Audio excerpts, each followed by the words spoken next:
नमस्ते दोस्तों। P for pharmacy के एक नए वीडियो लेक्चर में आपका स्वागत है। ये फार्माकोलॉजी वीडियो लेक्चर सीरीज का फिफ्थ वीडियो है and mechanism of drug transport का सेकंड पार्ट है।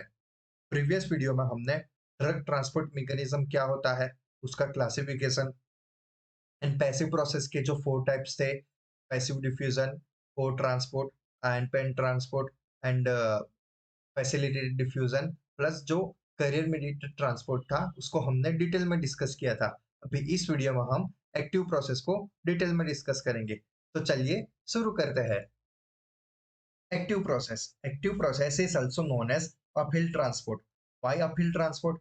Because in active process, drugs moves against its concentration or electrochemical gradient, means from its lower concentration to higher concentration. अभी जो drug है lower concentration to higher concentration move करेगी, इसके लिए क्या होगा, एनर्जी की रिक्वायरमेंट होगी। जो एनर्जी की रिक्वायरमेंट होगी वो कौन पूरी करेगा, एटीपी पूरी करेगा। एक्चुअली एक्टिव प्रोसेस में होता क्या है कि मान लो ये सेल मेम्ब्रेन है और सेल मेम्ब्रेन की जो लेफ्ट साइड है वहां पे जो फ्लूइड है वहां पे ड्रग का कॉन्सेंट्रेशन हाई है एंड जो राइट साइड है वहां पे जो फ्लूइड है वहां पे ड्रग का कॉन्सेंट्रेशन लो है। तो एक्टिव प्रोसेस में क्या होता है कि ये जो ड्रग का मूवमेंट होगा वो lower concentration to higher concentration होगा। मतलब कि लोअर कॉन्सेंट्रेशन पे जो ड्रग होगा वो मेम्ब्रेन क्रॉस करके हायर कॉन्सेंट्रेशन की साइड जाएगा। तो उसके लिए उसको एनर्जी की रिक्वायरमेंट होगी जो कौन पूरी करेगा, एटीपी पूरी करेगा। अभी आप बोलोगे कि लोअर टू हायर जा रहा है तो फिर एटीपी क्यों चाहिए? हमने पैसिव में देखा था कि पैसिव प्रोसेस है, उसमें क्या होता है, ड्रग का movement higher concentration to lower concentration होता है, पर वहां पे कोई एनर्जी की रिक्वायरमेंट नहीं होती है और उसको हम इसीलिए हम उसको डाउनहिल ट्रांसपोर्ट भी बोलते हैं। तो अभी मान लो कि ये एक स्लोप है और ये स्लोप के नीचे मैं खड़ा हूँ अपनी राम प्यारी को लेके, या राम प्यारी मतलब मेरी बाइसिकल है, तो उसको लेके मैं खड़ा हूँ। अभी मुझे यहाँ पे ऊपर जाना है, ये नीचे की साइड से मुझे ऊपर की साइड जाना है। तो अभी मुझे क्या करना होगा, पेडल मारना होगा। मतलब कि एनर्जी देनी पड़ेगी मेरे को, तभी जाके मैं ऊपर जा सकता हूँ। खुद ब खुद तो ऊपर जा नहीं सकता। बट मैं इधर एक बार ऊपर पहुँच गया तो उसके बाद मुझे अगर नीचे जाना है, तो मुझे कोई पेडल मारने की ज़रूरत नहीं है। मीन्स मुझे कोई एनर्जी देने की ज़रूरत नहीं है। इस स्लोप की वजह से मैं खुद ब खुद नीचे जाऊँगा। ऐसे ही जो ड्रग का जो कॉन्संट्रेशन ग्रेडिएंट होता है, मतलब कि कॉन्संट्रेशन ग्रेडिएंट मीन्स जो सेल मेम्ब्रेन है, उसकी दोनों साइड पे जो ड्रग का कॉन्संट्रेशन है, उसका डिफरेंस, उसको हम कॉन्संट्रेशन ग्रेडिएंट बोलते हैं। मैंने ये जो अगले मतलब जो इससे पहले वीडियो में जो हमने पैसिव प्रोसेस पढ़ा था, उ उसमें मैंने आपको समझाया था। अगर आपने वो वीडियो नहीं देखा है तो एक बार वो वीडियो भी देख लेना। अभी मैं बात कर रहे थे हम कॉन्सेंट्रेशन ग्रेडिएंट की। तो अभी ये जो कॉन्सेंट्रेशन ग्रेडिएंट होता है वो एज़ अ स्लोप की तरह काम करता है। मतलब वो मेम्ब्रेन में ऐसा कुछ प्रेज़ेंट नहीं होगा, मतलब हम ऐसे इमेजिन कर सकते हैं कि जो जो कॉन्सेंट्रेशन ग्रेडिएंट है, वो एज़ अ स्लोप की तरह काम कर रहा है ड्रग के लिए। अगर ड्रग को अपने high concentration to lower concentration जाना है, तो उसको कोई एनर्जी की रिक्वायरमेंट नहीं होगी। बट उसको lower concentration to higher concentration जाना है, मतलब कि जो स्लोप है उसके अगेंस्ट में जाना है, तो क्या होगा, उसको एटीपी की रिक्वायरमेंट होगी, मतलब मीन्स की एनर्जी की रिक्वायरमेंट होगी। ठीक है, तो आप समझ गए ये चीज। अभी जो एक्टिव प्रोसेस है उसके दो टाइप्स है, एक होता है एक्टिव ट्रांसपोर्ट एंड सेकंड होता है वेसिकुलर ट्रांसपोर्ट। एक्टिव प्रोसेस में फर्स्ट हम देखेंगे active transport. Active transport is a carrier mediated active process. अभी जो फैसिलिटेटेड डिफ्यूजन था वो क्या था, कैरियर मीडिएटेड पैसिव प्रोसेस था। ठीक है, अभी ये कैरियर मीडिएटेड ट्रांसपोर्टेशन क्या है, वो इससे पहले की वीडियो में मैंने आपको डिटेल में समझाया है। अगर आपने वो वीडियो नहीं देखा है तो पहले वो वीडियो देख लेना, उसके बाद ही ये वीडियो देखना, नहीं तो आपको ये वीडियो में कुछ समझ नहीं आएगा। ठीक है, तो एक्टिव प्रोसेस जो होती है वो कैरियर मीडिएटेड एक्टिव प्रोसेस होता है। तो उसमें क्या होता है कि जो ड्रग का मूवमेंट होता है वो कैरियर के थ्रू होता है। अभी ये जो कैरियर है उसको हम ट्रांसपोर्टर भी बोलते हैं। उसकी लोकेशन कहाँ होती है, वो सेल मेम्ब्रेन में होता है। और करता क्या है, ड्रग का मूवमेंट करवाएगा कॉन्सेंट्रेशन ग्रेडियंट के अगेंस्ट में बाय यूजिंग एनर्जी। मतलब कि एक्टिव ट्रांसपोर्ट में जो ड्रग का मूवमेंट होगा वो कैरियर की मदद से होगा और कंसंट्रेशन ग्रेडियंट के अगेंस्ट में होगा, और ये प्रोसेस में एनर्जी की रिक्वायरमेंट होगी। अब ये जो एनर्जी का सोर्स होगा उसके अकॉर्डिंग एक्टिव ट्रांसपोर्ट है, उसको क्लासिफाई किया गया। एक तो है primary active transport and second है सेकेंडरी एक्टिव ट्रांसपोर्ट। अभी जो एटीपी का जो डायरेक्ट इन्वॉल्वमेंट होगा तब हम उसको बोलेंगे प्राइमरी एक्टिव ट्रांसपोर्ट, और एटीपी एटीपी का अगर इनडायरेक्टली इन्वॉल्वमेंट होगा ड्रग ट्रांसपोर्ट में, तब हम उसको बोलेंगे सेकेंडरी एक्टिव ट्रांसपोर्ट। फर्स्ट हम देखेंगे प्राइमरी एक्टिव ट्रांसपोर्ट। तो प्राइमरी एक्टिव ट्रांसपोर्ट में क्या होता है कि जो एटीपी होता है उसका डायरेक्ट यूज होता है। अभी ये प्रोसेस में क्या होता है कि जो एटीपी है वो एडीपी में कन्वर्ट होगा और एनर्जी रिलीज करेगा। अभी ये जो एनर्जी रिलीज हुई उसका यूज कैरियर मॉलिक्यूल करेगा एंड फिर ड्रग को वो कॉन्सेंट्रेशन ग्रेडियंट के अगेंस्ट में ट्रांसफर करेगा। तो उसमें एक्चुअली होता क्या है, ये जो सेल मेम्ब्रेन है वहां पे जो एक कैरियर होता है उसको एटीपी के थ्रू एनर्जी मिलती है। उसके बाद वो क्या करता है, ड्रग के साइड बाइंड करके ड्रग कैरियर कॉम्प्लेक्स बनाता है। अब ये कॉम्प्लेक्स मेम्ब्रेन में मूव करके मेम्ब्रेन की अनदर साइड पे जाता है और वहां पे उसका डिसोसिएशन होता है और ड्रग को रिलीज करता है।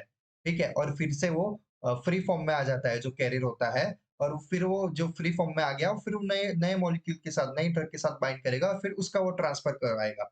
अब ये जो कैरियर है वो ड्रग का transfer lower concentration to higher concentration करेगा, मीन्स की अगेंस्ट दी कॉन्सेंट्रेशन ग्रेडियंट करेगा। अब ये जो कैरियर है उसको कई बार हम उसको पंप भी बोलते हैं, जो उसके एग्जांपल है sodium potassium pump, proton pump, ABC ATP binding, cassette transporter. ठीक है, तो अभी जो कैरियर होता है ये जो ट्रांसपोर्टर है वो क्या करता है, at a time only one molecule मतलब वन आयन और मॉलिक्यूल और ड्रग का जो ट्रांसफर करता है, और वो भी ओनली एक ही डायरेक्शन में करते हैं, ओनली इन वन डायरेक्शन। इसके लिए हम उसको कई बार यूनिपोर्टर भी बोलते हैं। ठीक है, सेकेंडरी एक्टिव ट्रांसपोर्ट में जो एटीपी है उसका कोई डायरेक्ट इन्वॉल्वमेंट नहीं होता है, मतलब कि जो एटीपी है उसका इनडायरेक्टली यूज होता है। तभी जो सेकेंडरी एक्टिव ट्रांसपोर्ट है उसमें ड्रग के साथ साथ और एक चीज गेम में आती है, वो क्या होता है, सेकेंडरी सबस्ट्रेट। अब ये जो एक्टिव सेकेंडरी एक्टिव ट्रांसपोर्ट है वो दो स्टेप में होता है। फर्स्ट स्टेप में क्या होगा, ये जो सेकेंडरी सबस्ट्रेट है उसका एक्टिव ट्रांसपोर्ट होगा, मतलब कि ये जो सेकेंडरी सबस्ट्रेट है वो एटीपी का यूज करके अपने lower concentration to higher concentration तरफ मूव करेगा, जिसकी वजह से जो सेल मेम्ब्रेन के अक्रॉस है वो सेकेंडरी सबस्ट्रेट का कॉन्सेंट्रेशन ग्रेडियंट फॉर्म होगा। ठीक है, अभी सेकंड स्टेप में क्या होगा, ये भी जो सेकेंडरी सबस्ट्रेट है उसका जो कॉन्सेंट्रेशन ग्रेडियंट जो फॉर्म हुआ है उसका यूज करके जो ड्रग मॉलिक्यूल है उसका मूवमेंट होगा from lower concentration to higher concentration. ठीक है, अब ये जो ड्रग का lower concentration to higher concentration जो मूवमेंट हो रहा है उसमें कोई एनर्जी की डायरेक्ट इन्वॉल्वमेंट नहीं होगी। ठीक है, जो एनर्जी यूज होनी थी वो यहाँ हो गई, जहाँ जो सेकेंडरी सबस्ट्रेट का जो एक्टिव ट्रांसपोर्ट हो रहा है वहां एनर्जी का यूज हो गया। ठीक है, ये जो सेकंड स्टेप हो रहा है जो ड्रग का मूवमेंट हो रहा है कॉन्सेंट्रेशन ग्रेडियंट के अगेंस्ट में, तो उसमें कोई एनर्जी इन्वॉल्व नहीं होती है, इसीलिए हम उसको सेकेंडरी एक्टिव ट्रांसपोर्ट बोलते हैं। ठीक है, अभी जो एक सेकेंडरी एक्टिव ट्रांसपोर्ट होता है उसमें एक स्पेशल टाइप के ट्रांसपोर्टर इन्वॉल्व होते हैं, जिसको हम सॉल्यूट कैरियर ट्रांसपोर्टर बोलते हैं, एसएलसी बोलते हैं। अभी जो एसएलसी होते हैं उसके साथ ड्रग मॉलिक्यूल एंड जो हमारा सबस्ट्रेट होता है, सेकेंडरी सबस्ट्रेट होता है, वो दोनों दोनों बाइंड हो सकते हैं। अभी एसएलसी को हम कई बार को ट्रांसपोर्ट भी बोलते हैं और कपल ट्रांसपोर्ट भी बोलते हैं। ठीक है, अब ये जो एसएलसी है वो ड्रग एंड जो सेकेंडरी सबसेट है उसका मूवमेंट कौन सी डायरेक्शन में करवाएगा, मतलब कि दोनों का मूवमेंट सेम डायरेक्शन में करवाएगा या फिर जो मूवमेंट होगा जो सेकेंडरी सबसेट एंड जो ड्रग है उसका ऑपोजिट डायरेक्शन में होगा। ठीक है, उसके अकॉर्डिंग फिर ये जो सेकेंडरी एक्टिव ट्रांसपोर्ट है उसको दो टाइप में डिवाइड किया गया है, symport and active port, symport and antiport. अभी सिम्पोर्ट में क्या होगा, ये जो सेकेंडरी ये सेकेंडरी जो हमारा सबस्ट्रेट है सेकेंडरी सबस्ट्रेट एंड ड्रग का जो मूवमेंट होगा वो सेम डायरेक्शन में होगा, और एंटीपोर्ट में क्या होगा, जो सेकेंडरी सबस्ट्रेट है एंड वो ड्रग है उसका मूवमेंट ऑपोजिट डायरेक्शन में होगा। If the transporter moves two substance in the same direction, the process is called symport and the transporter is called symporter। ठीक है, अभी उसका एग्जांपल क्या हो जाएगा, absorption of a beta lactam antibiotic from intestine by एचपल coupled peptide transporter. अभी example आपको याद आ रहा है तो ठीक है, नहीं तो कोई बात नहीं है, वो इतना इंपॉर्टेंट नहीं है, बस आप ये कॉन्सेप्ट समझ लिए, ये कॉन्सेप्ट मेन इंपॉर्टेंट है। तो एग्जैक्टली सिम पोर्ट में होता क्या है, तो मान लो कि ये मेम्ब्रेन है। ठीक है, और मेम्ब्रेन की लेफ्ट साइड पे ड्रग का कंसंट्रेशन लो है एंड जो सेकेंडरी सबसेट है उसका कंसंट्रेशन हाई है, और जो मेम्ब्रेन की राइट साइड है वहां पे ड्रग का कंसंट्रेशन हाई है एंड जो सेकेंडरी सबसेट है उसका कंसंट्रेशन लो है। तो मैंने आपको क्या बताया कि सेकेंडरी एक्टिव ट्रांसपोर्ट में फर्स्ट स्टेप क्या होता है, जो सेकेंडरी सबसेट होता है उसका प्राइमरी एक्टिव ट्रांसपोर्ट होगा। ठीक है, तो उसमें क्या होता है कि ये जो कैरियर होता है वो एटीपी का यूज करके यहाँ पे जो सेकेंडरी सबसेट है उसको मेम्ब्रेन की अनदर साइड पे लेके जाता है, और यहाँ पे जो ये सेकेंडरी सबसेट है उसको रिलीज कर देता है, जिससे क्या होगा कि जो ये साइड है वहां पे सेकेंडरी सबसेट का कॉन्सेंट्रेशन इंक्रीज होगा और यहाँ पे सेकेंडरी सबसेट का कॉन्सेंट्रेशन डिक्रीज होगा। ठीक है, जिससे कि कॉन्सेंट्रेशन ग्रेडियंट फॉर्म होगा। अभी आपको एक क्वेश्चन आना चाहिए था कि ये जो कैरियर है वो जो जहाँ पे यहाँ से भी तो सॉल्यूट को लेके सेकेंडरी सबस्ट्रेट को लेके यहाँ जा सकता है, तो वो यहाँ क्यों नहीं जाता है? तो ये चीज मैं आपको एक्टिव ट्रांसपोर्ट में बताना भूल गया। तो एक्चुअली होता क्या है, जो हमारा एक्टिव ट्रांसपोर्ट में होता क्या है, जो एक कैरियर है जो हमारा फ्री कैरियर होता है उसके साथ जब एटीपी बाइंड करता है तब जो कैरियर है उसका थोड़ा शेप चेंज होता है। उसका शेप चेंज होता है, उसकी वजह से क्या होता है कि जो ड्रग है वो कैरियर के साथ बाइंड कर सकती है और ड्रग कैरियर कॉम्प्लेक्स बनता है। बट जब यहाँ जो मेम्ब्रेन की दूसरी साइड है, जब जहाँ ये जो कॉम्प्लेक्स है उसका डिसोसिएशन होता है, ड्रग रिलीज होती है, उसके बाद क्या होता है, ये जो कैरियर है उसका शेप चेंज हो जाता है फिर से। ठीक है, अभी जब उसको एनर्जी मिलेगी तब उसका शेप चेंज फिर से होगा, तभी जाके वो ड्रग से बाइंड कर पाएगा। यहाँ पे उसका जो शेप चेंज हो गया उसकी वजह से यहाँ ड्रग है वो कैरियर के साथ बाइंड नहीं कर पाएगी। इसकी वजह से वो ड्रग का मूवमेंट है ये इस साइड पे नहीं होगा। ठीक है, तो सेम चीज यहाँ पे भी होगी। ठीक है, जो ये सेकेंडरी सबसेट है उसका मूवमेंट ये साइड पे नहीं होगा, बिकॉज कि यहाँ पे एक बार रिलीज हो जाएगा, ये कॉम्प्लेक्स डिसोसिएट हो जाएगा, सेकेंडरी सबसेट रिलीज हो जाएगा, उसके बाद है ये जो कैरियर है उसका शेप चेंज हो जाएगा। उसके बाद जब उसको एनर्जी मिलेगी तब जाके फिर उसका फिर से शेप चेंज होगा, और जो सेकेंडरी सबसेट है उसके साथ बाइंड होगा, फिर उसका फिर से मूवमेंट होगा। ठीक है, अभी ये फिर से रिलीज कर देगा एंड ये फिर से फ्री हो जाएगा, बट उसका शेप चेंज हो जाएगा। ठीक है, तो सेकेंडरी एक्टिव ट्रांसपोर्ट में हमने क्या देखा कि फर्स्ट ये जो सेकेंडरी सबसेट है उसका प्राइमरी एक्टिव ट्रांसपोर्ट होता है और उसका कॉन्सेंट्रेशन ग्रेडियंट फॉर्म होता है। अभी सेकंड स्टेप में क्या होता है कि जो सेकेंडरी सबसेट का जो कॉन्सेंट्रेशन ग्रेडियंट फॉर्म होता है उसकी वजह से हमारा जो ड्रग है उसका lower concentration to higher concentration movement होता है। अभी ये कैसे होता है, ये एक एसएलसी होता है, मैंने आपको बताया कि एसएलसी क्या है। तो एसएलसी के साथ जो हमारा सेकेंडरी सबसेट होता है एंड हमारा ड्रग होता है वो दोनों बाइंड कर सकता है। तो अभी एसएलसी क्या करता है, यहाँ पे पहले जहाँ पे जो हायर कॉन्सेंट्रेशन है सेकेंडरी सबसेट का वहां पे एसएलसी के साथ ये कैरियर है उसका कॉम्प्लेक्स बनता है, जिसकी वजह से क्या होगा, उसका ये जो एसएलसी है उसका शेप चेंज होगा और उसके साथ हमारा ये ड्रग बाइंड करेगा। अभी ये जो कॉम्प्लेक्स बना पूरा वो मेम्ब्रेन में उसकी अनदर साइड पे मूव करेगा, वहां पे जाके ये जो सेकेंडरी सबसेट है वो भी रिलीज हो जाएगा एंड जो ड्रग है वो भी रिलीज हो जाएगा। उसके बाद फिर से उसका शेप चेंज हो जाएगा और फिर से वो यहाँ आएगा और फिर से सेकेंडरी सबसेट के साथ बाइंड होगा एंड ड्रग के साथ बाइंड होगा, और फिर ऐसे करके ये जो हमारा ड्रग है उसका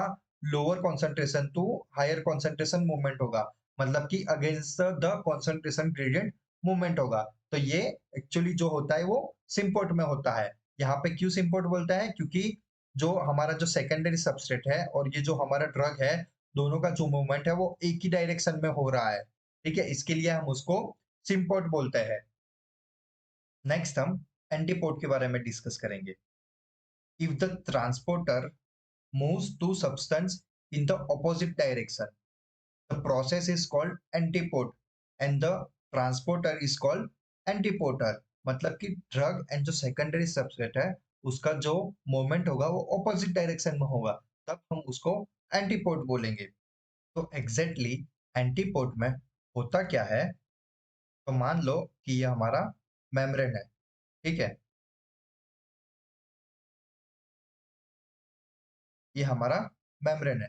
मेम्ब्रेन की लेफ्ट साइड पे ड्रग एंड सेकेंडरी सबसेट दोनों का कॉन्सेंट्रेशन लो है एंड जो राइट साइड पे है वहाँ ड्रग एंड जो सेकेंडरी सबसेट है दोनों का कॉन्सेंट्रेशन हाई है। तो अभी सेकेंडरी एक्टिव ट्रांसपोर्ट में क्या होता है, फर्स्ट स्टेप तो उसका होता है कि primary active transport of secondary substrate. ठीक है, तो यहाँ पे क्या होगा, जो फ्री कैरियर होगा वो एटीपी के थ्रू एनर्जी रिसीव करेगा, फिर उसका शेप चेंज होगा, जिसकी वजह से यहाँ पे जो सेकेंडरी सबसेट है वो ये कैरियर के साथ बाइंड करके कॉम्प्लेक्स बनाएगा, फिर ये कॉम्प्लेक्स होगा वो मेम्ब्रेन की अनदर साइड पे मूव करेगा, फिर यहाँ पे उसका डिसोसिएशन होगा, ये सेकेंडरी सबसेट रिलीज होगा एंड जो ये कैरियर है अपने ओरिजिनल फॉर्म में आ जाएगा। फिर से वो एटीपी के थ्रू एनर्जी रिसीव करेगा, उसका शेप चेंज होगा, यहाँ सेकेंडरी सबसेट उसके साथ बाइंड होगा एंड यहाँ आके फिर ये सेकेंडरी सबसेट रिलीज करेगा, जिससे क्या होगा, ये जो सेकेंडरी सबसेट है उसका कॉन्सेंट्रेशन यहाँ पे इंक्रीज होगा और यहाँ पे सेकेंडरी सबसेट है उसका कॉन्सेंट्रेशन डिक्रीज होगा, जिससे कि कॉन्सेंट्रेशन ग्रेडियंट फॉर्म होगा। ये फर्स्ट स्टेप हो गया। अभी सेकंड स्टेप में क्या होता है, ये जो कॉन्सेंट्रेशन ग्रेडियंट फॉर्म हुआ है उसका यूज करके ड्रग का मूवमेंट होता है। तो अभी ये जो एसएलसी होता है, यहाँ पे जहाँ पे कि सेकेंडरी सबसेट है उसका कॉन्सेंट्रेशन हाई है, वहां पे कॉम्प्लेक्स फॉर्म होता है एसएलसी एंड सेकेंडरी सबसेट का, जो मेम्ब्रेन में मूव करके उसकी अनदर साइड पे जाते हैं और वहां पे एसएलसी रिलीज हो जाता है। उसके बाद क्या होता है, एसएलसी के साथ ये जो हमारा ड्रग मॉलिक्यूल है वो बाइंड होता है एंड फिर उसका मूवमेंट होता है और मेम्ब्रेन की अनदर साइड पे ये रिलीज होता है। ये सेम प्रोसेस फिर रिपीट होता है। ऐसा करके ये जो ड्रग है उसका मेम्ब्रेन के अक्रॉस ट्रांसपोर्ट होता है। अभी यहाँ क्या होता है, जो सेकेंडरी सबसेट है वो यहाँ पे मूव कर रहा है, मतलब right side to left side पे मूव कर रहा है, ठीक है, एंड जो हमारा ड्रग है वो left side to right side पे मूव कर रहा है। मतलब कि सेकेंडरी सबसेट एंड हमारा जो ड्रग है दोनों का मूवमेंट ऑपोजिट डायरेक्शन में हो रहा है। इसके लिए हम ये प्रोसेस को एंटीपोड बोलते हैं। तो अभी आपको सिम्पोड एंड एंटीपोड का डिफरेंस समझ आ गया होगा। अगर आपको कोई भी कंफ्यूजन है तो नीचे आप मुझे कमेंट करके बताइए या फिर मेरे जो इंस्टाग्राम है मेरे को उधर डीएम कीजिए। मैं आपका, अगर आपका जो कोई कंफ्यूजन होगा मैं आपका उधर क्लियर कर दूंगा, ठीक है। एक्टिव प्रोसेस में नेक्स्ट हम बात करेंगे वेसिकुलर ट्रांसपोर्ट के बारे में। In vesicular transport drug is transported across cell membrane in the form of a vesicle. मतलब कि जो ड्रग का मूवमेंट होगा वो वेसिकल के फॉर्म में होगा और जो ये ड्रग का मूवमेंट होगा वो भी यहाँ पे lower concentration to higher concentration होगा, मीन्स की अगेंस्ट द कॉन्सेंट्रेशन ग्रेडियंट। तो उसके लिए क्या होगा, एनर्जी की रिक्वायरमेंट होगी, इसलिए हम उसको वेसिकुलर ट्रांसपोर्ट को एक्टिव प्रोसेस के अंदर इंक्लूड करते हैं। अभी जो वेसिकुलर ट्रांसपोर्ट है उसके तीन टाइप है, ठीक है। फर्स्ट होता है एंडोसाइटोसिस, सेकंड होता है एक्सोसाइटोसिस एंड थर्ड होता है ट्रांसाइटोसिस। अभी एंडोसाइटोसिस में क्या होता है, सब्सटेंस और drug move into the cell by forming a vesicle from segment of the cell membrane which is then pinch off intracellularly। मतलब कि क्या होगा, मान लो कि ये सेल है और सेल की सेल मेम्ब्रेन है और ये जो है वो सेल का साइटोप्लाज्म है। तो ये जो सेल के बाहर जो ड्रग है और सब्सटेंस है वो क्या करेगा, यहाँ पे आके वेसिकल फॉर्म होगा। अब ये जो वेसिकल है वो सेल मेम्ब्रेन के थ्रू मूव करेगी और यहाँ जो साइटोप्लाज्म है वो साइड पे आगे ये जो वेसिकल है वो पिंच ऑफ हो जाएगी।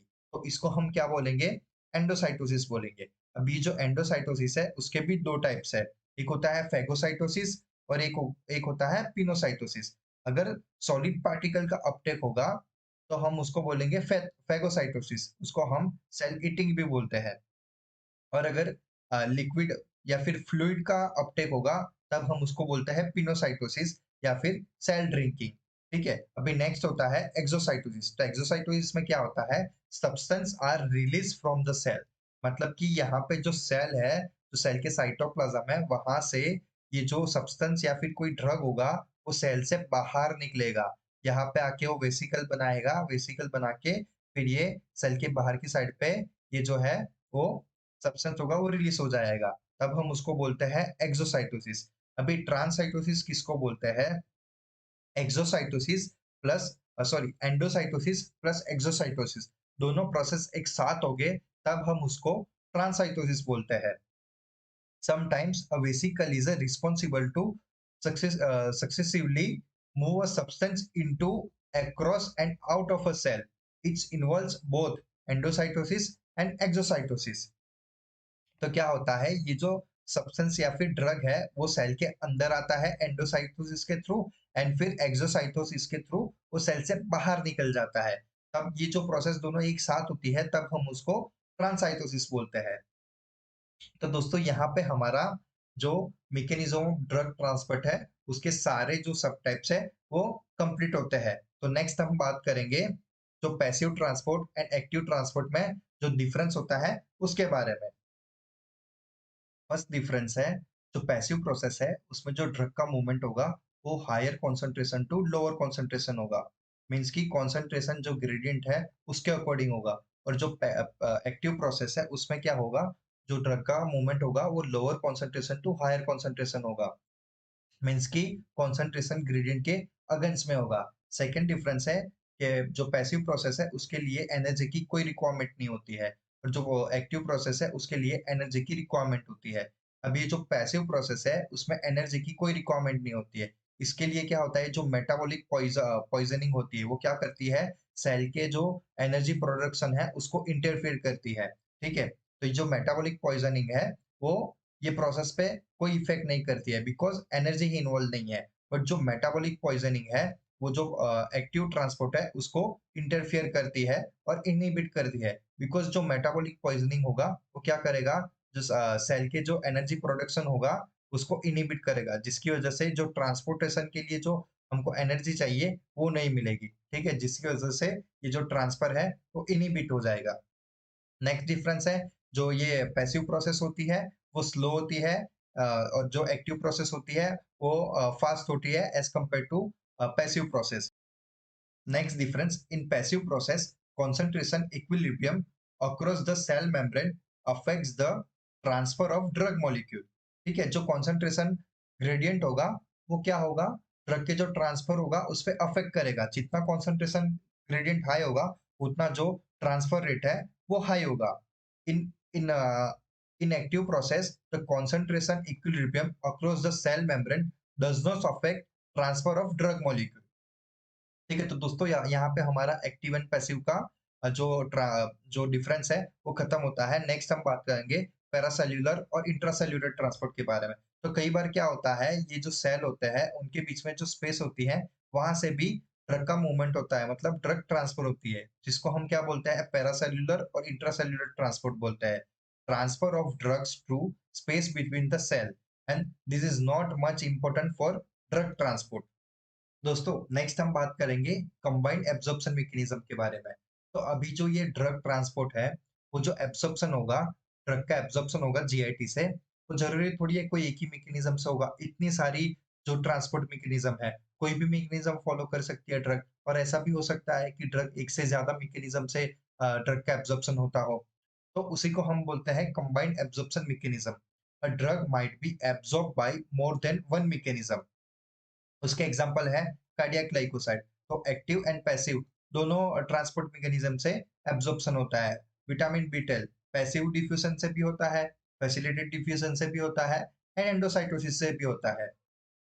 And the transport mechanism also depends upon the site of a drug administration। तो दोस्तों यहाँ पे हमारा mechanism of drug transportation topic complete होता है। नेक्स्ट लेक्चर में हम ड्रग एब्जॉर्प्शन के बारे में बात करेंगे।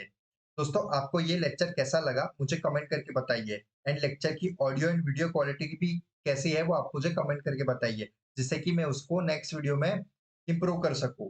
तो मिलते हैं नेक्स्ट लेक्चर में। जय हिंद।